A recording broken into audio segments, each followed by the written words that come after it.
اقسم بیوم القیامہ، تمہارے خیالات غلط ہیں، میں قیامت کی قسم کھاتا ہوں۔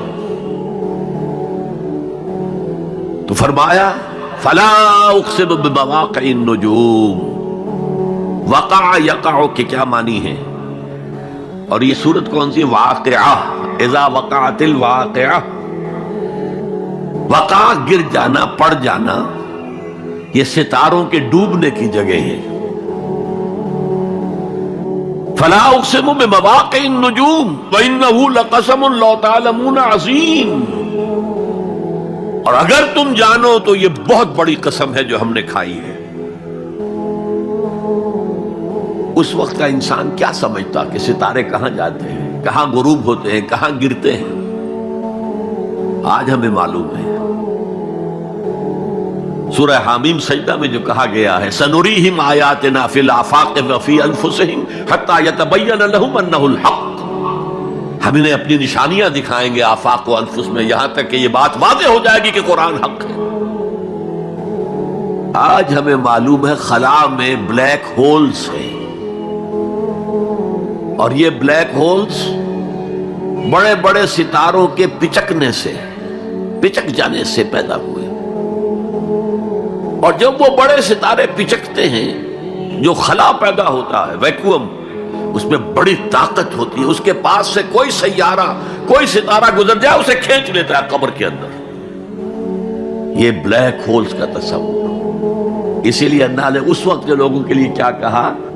فلا اقسم بمواقع النجوم وانہ لقسم لو تعلمون عظیم، انہو لقرآن کریم، یہ بہت باعزت قرآن ہے، فی کتاب مکنون، ایک چھپی ہوئی کتاب میں ہے، لا یمسہ الا المطہرون، اسے چھو ہی نہیں سکتے مگر انتہائی پاک ہستیاں۔ اس کے کیا معنی ہے؟ پہلی بات تو ہمیں معلوم ہو گئی، مراد فرشتے ہیں، بے ایدی سفرۃ کرام بررہ، اسی کی شرح ہو رہی ہے نا۔ اسی سے ایک فقہی مسئلہ نکالا گیا کہ بغیر وضو کے ہاتھ نہ لگاؤ، لیکن اس کا اصل مفہوم کیا ہے وہ سمجھیے۔ قرآن کی روح تک کوئی نہیں پہنچ سکتا جب تک کہ تزکیہ نفس نہ ہو گیا۔ اگر حب مال، حب دنیا، حب جاہ، حب شہرت، اگر یہ تمام محبت میں دل سے نکل نہ جائیں تو قرآن کی روح تک آپ کی اپروچ نہیں ہوگی۔ مولانا روم نے کہا ہے، اگرچہ ذرا میں سمجھتا ہوں کہ انہوں نے بہت سخت الفاظ استعمال کیے ہیں، ماز قرآن مغزہا برداشتے استخاں پیش سگا انداختے، ہم نے قرآن سے اس کا مغز لے لیا ہے، جو ایسنس ہے وہ کھینچ لیا ہے، ہڈی کا گودا جو ہے وہ ہم نے نکال لیا ہے، ہڈیاں ہم نے پھینک دی ہیں کتوں کے سامنے جو لڑ رہے ہیں۔ علم کلام کا مسئلہ ہے صفات حق حق سے جدا یا عین ذات، قرآن مخلوق ہے یا نہیں ہے، غیر مخلوق، اور بڑے بڑے ہو رہے ہیں اس کے اوپر، یہ کتے لڑ رہے ہیں ان ہڈیوں کے اوپر۔ ہم نے اس میں سے اصل شے نکال لی، وہ کیا ہے؟ اللہ کی محبت، اللہ کی معرفت، یہ ہے اصل شے۔ ماذ قرآن مغزہ برداشتے استخاں پیش سگا انداختے۔ تو جب تک انسان کا باطن پاک نہ ہو جائے وہ قرآن کے چھلکوں سے کھیلتا رہے گا، چاہے وہ کہنے کو مفسر ہو، قرآن کے باطن تک کبھی نہیں پہنچے گا۔ فی کتاب مکنون لا یمسہ الا المطہرون تنزیل من رب العالمین، یہ تھوڑا تھوڑا کر کے اتارا گیا ہے رب العالمین کی طرف سے۔ انزال کے معنی ہے دفعتاً اتار دینا۔ لیلۃ القدر میں آیا انا انزلناہ فی لیلۃ القدر، رمضان کے بارے میں شہر رمضان الذی انزل فیہ القرآن، باب افعال، لیکن حضور پر ایک دم نہیں اترا، تھوڑا تھوڑا تھوڑا تھوڑا 23 برس میں جا کر اس کی تکمیل ہوئی۔ اب دیکھیے جو شکوہ کیا اللہ نے کیا اس جیسی نعمت سے تم مداہنت کر رہے ہو، بے اعتنائی کر رہے ہو، اسے پڑھتے نہیں ہو، اسے سمجھتے نہیں ہو، اس پر عمل نہیں کرتے، اسے اپنا امام نہیں بناتے؟ تمہارا طرز عمل یہ ہے، بلکہ تم نے اپنا نصیب یہ بنا لیا ہے کہ تم اسے جھٹلا رہے ہو۔ غور کیجئے، جھٹلانا جو ہے دو طرح کا ہے۔ ایک ہے زبان سے کہنا کہ یہ نہیں ہے، کوئی اللہ کا کلام نہیں ہے، یہ قرآن وغیرہ جھوٹ، سب اساطیر الاولین ہے، یہ محمد نے گھڑ لیا ہے وغیرہ وغیرہ، جھٹلانا ہو گیا۔ ایک جھٹلانا ہے عمل سے جھٹلانا، مان تو لیا اللہ کا کلام ہے لیکن اس کی حرام کردہ شے کو اپنے لیے حلال کیا ہوا ہے۔ حدیث نبوی ہے، ما آمن بالقرآن من استحل محارمہ، اس شخص کا قرآن پر کوئی ایمان نہیں ہے جو اس کی حرام کردہ چیز کو اپنے لیے حلال ٹھہرا لے۔ اس اعتبار سے غور کیجئے، اور اس کی مثال بھی دی ہوئی ہے سورہ جمعہ میں، مثل الذین حملوا التوراۃ ثم لم يحملوها كمثل الحمار يحمل اسفارا بئس مثل القوم الذین کذبوا بآیات اللہ واللہ لا يهدی القوم الظالمین۔ مثال ان لوگوں کی جو حامل تورات بنائے گئے تھے اور پھر انہوں نے اس کی ذمہ داری کو ادا نہیں کیا، اسے قائم نہیں کیا، اس کے احکام پر عمل نہیں کیا۔ جیسے فرمایا ہے سورہ اعراف میں، قل یا اہل الکتاب، کہہ دیجئے اے نبی صلی اللہ علیہ وسلم، اے کتاب والو، لستم علی شیء حتی تقیموا التوراۃ والانجیل وما انزل الیکم من ربکم، تمہاری کوئی حیثیت ہماری نگاہ میں نہیں ہے، تمہارا منہ نہیں ہے کہ ہم سے دعا کرو، جب تک کہ تم تورات اور انجیل کو اور جو کچھ نازل کیا گیا تمہاری طرف اسے قائم نہیں کرتے۔ آج اللہ ہماری دعائیں نہیں سنتا، 30 لاکھ جا کر حج کرتے ہیں، دنیا کے حالات میں کوئی ذرہ برابر فرق آتا ہے؟ اول تو حرام کی کمائی سے حج ہو رہا ہے، تو حج ہے ہی نہیں سرے سے۔ جو کچھ کرتے گئے تھے سودی کاروبار، وہی آ کر دوبارہ شروع کر دیا۔ سرکاری ملازم میں تو جو رشوت پہلے لے رہے تھے اس کے بعد آ کر شروع کر دیا۔ یہ کیا ہے؟ یہ تکذیب بالعمل ہے، جھٹلانا ہے۔ تم نے اپنا نصیب یہ بنا لیا ہے کہ تم قرآن کو جھٹلا رہے ہو، جیسے کہ انہوں نے جھٹلایا تھا۔ مثل الذین حملوا التوراۃ ثم لم يحملوها كمثل الحمار يحمل اسفارا، ان کی مثال ان گدھوں کی سی ہے جن پر کتابوں کا بوجھ لاد دیا گیا۔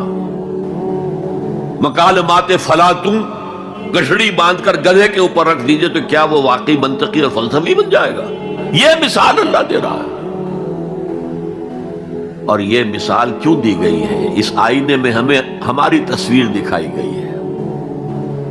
تم اگر قرآن کا حق ادا نہیں کر رہے تو تمہاری مثال وہی ہے جو یہود کی تھی۔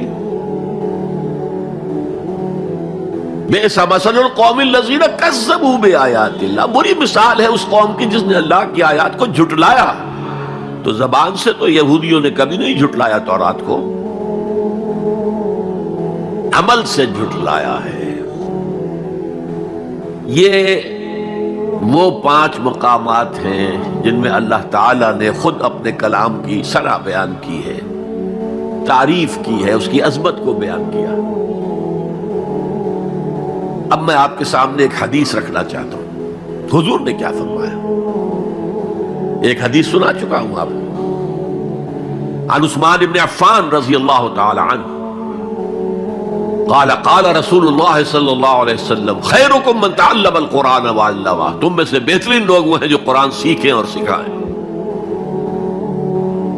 یہ حدیث بڑی عجیب ہے، یہ ترمذی میں بھی ہے اور دارمی میں ہے، اور اس کے راوی حضرت علی ہیں رضی اللہ تعالی عنہ۔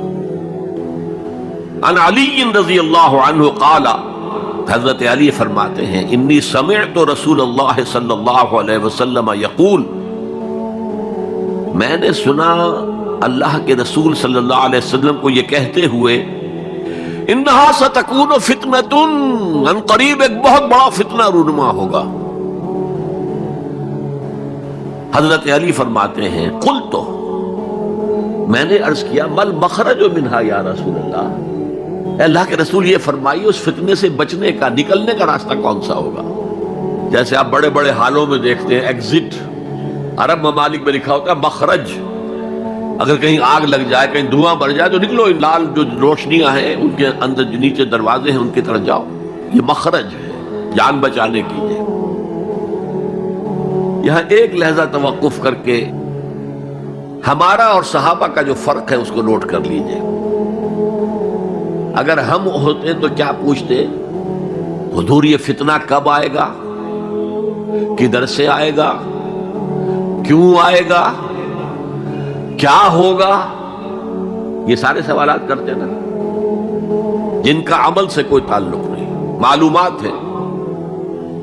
حضرت علی نے کچھ نہیں پوچھا، بس آپ نے فرما دیا کہ بہت بڑا فتنہ ہوگا، تو بس ہمیں یہ بتائیے کہ اس سے نکلنے کا راستہ کیا ہے۔ اب سنیے حضور کی زبان سے قرآن مجید کی مدح۔ قال کتاب اللہ، فتنوں سے بچانے والی اللہ کی کتاب ہے۔ فیہ نبأ ما قبلکم، اس میں تم سے پہلے جو تھے ان کی بھی خبریں ہیں، قوم نوح اور قوم عاد اور قوم سمود اور قوم مدین اور آل فرعون اور سدوم اور عمورہ کی بستیوں کے حالات ہیں کہ نہیں؟ وَخَبَرُ مَا بَعْدَكُمْ، اس میں تمہارے بعد جو آنے والے حالات ہیں وہ بھی درج ہیں۔ ذرا کھدائی کر کے نکالنا پڑتا ہے ورنہ حالات موجود ہیں۔ ایک اوپر کی چیز ہے، سامنے کی چیز ہے، ایک ذرا اندر سے کھدائی کر کے، لیکن یہ کہ حضور فرما رہے ہیں خبر ما بعدکم وحکم ما بینکم، اور جو بھی اختلافات تمہارے درمیان ہوں گے ان کا فیصلہ بھی اس کتاب میں موجود ہے۔ کاش کہ ہم اپنے مذہبی اختلافات کو رفع کرنے کے لیے قرآن کی طرف رجوع کریں، جو حبل اللہ ہے، واعتصموا بحبل اللہ جميعا ولا تفرقوا۔ تو فرمایا کتاب اللہ فیہ نبأ ما قبلکم وخبر ما بعدکم وحکم ما بینکم، هو الفصل لیس بالحزل، وہ فیصلہ کن کلام ہے، ایسے ہی یابہ گوئی نہیں ہے، یہ قرآن کی آیات ہے۔ انہ لقول فصل وما هو بالحزل، سورہ طارق کے اندر آیا، طارق میں، هو الفصل لیس بالحزل،